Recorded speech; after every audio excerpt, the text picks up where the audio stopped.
బండి సంజయ్ మీరు ఇస్లాంను నమ్ముకుంటే అల్లా భక్తులైతే మీరు ఎంఏ పార్టీ దమ్ము ధైర్యం ఉంటే ఇలా పోటీ ఏంది. మరికొద్ది నెలల్లో జరగబోతున్న పార్లమెంట్ ఎన్నికలకు బీజేపీ అధిష్టానం సరికొత్త వ్యూహంతో ముందుకెళ్లబోతోంది. మీరు జెండాలు పక్క పెట్టండి.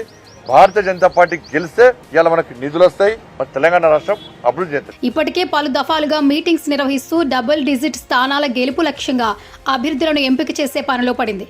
అయితే ఇలాంటి తరుణంలో తాజాగా హైదరాబాద్ ఎంపీ స్థానంపై సరికొత్త ఎత్తుగడ వేస్తున్నట్లు కనిపిస్తోంది. ఎంఐఎం కంచు కోటను బద్దలు కొట్టి ఓవైసీ పీఠాన్ని పెకిలించే మాస్టర్ ప్లాన్ వేసినట్లుగా తెలుస్తోంది. అధికారంలో ఏ పార్టీ ఇస్తే ఆ పైసలు ఎంగిలి మెతులకు ఆశపడి మిమ్మల్ని ముస్లిం సమాజం కూడా మిమ్మల్ని ఒప్పుకోదు. అందుకోసం నేరుగా దిక్కులు పిక్కటిల్లేలా గర్జించిన ధీశాలి ప్రజా సంగ్రామం యాత్ర పేరుతో తెలంగాణ ప్రజలకు ఒక అభయ హస్తం ఇస్తూ హిందూ సమాజాన్ని ఒక్క తాటికి తేవడానికి చేసిన కృషి మరువలేనిది.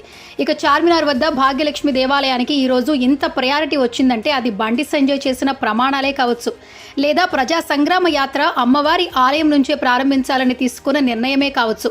కాబట్టి పాత బస్తీలో హిందువులను ఒక్కతాటిపైకి తీసుకురావాలంటే అది బండి సంజయ్ అయితేనే కరెక్ట్ అని పార్టీ భావించుండొచ్చు. అలాగే నమ్మిన సిద్ధం ధర్మం కోసం ఎంతైనా కొట్లాడి బండి ఓవైసీ పైన నిలబడితే రాష్ట్ర వ్యాప్తంగా కూడా ఒక భూమి వచ్చే అవకాశం ఉంది.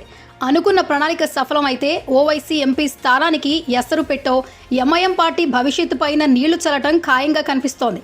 మరి నిజంగా బండి సంజయ్ హైదరాబాద్ స్థానంపై పోటీ చేసి ఓవైసీకి చెక్ పెడతారా లేదా అనేది మరికొద్ది రోజులు ఆగితే తెలుస్తోంది. ప్రస్తుతం ఒక వెబ్సైట్లో వచ్చిన ఈ కథనం వైరల్గా మారుతోంది.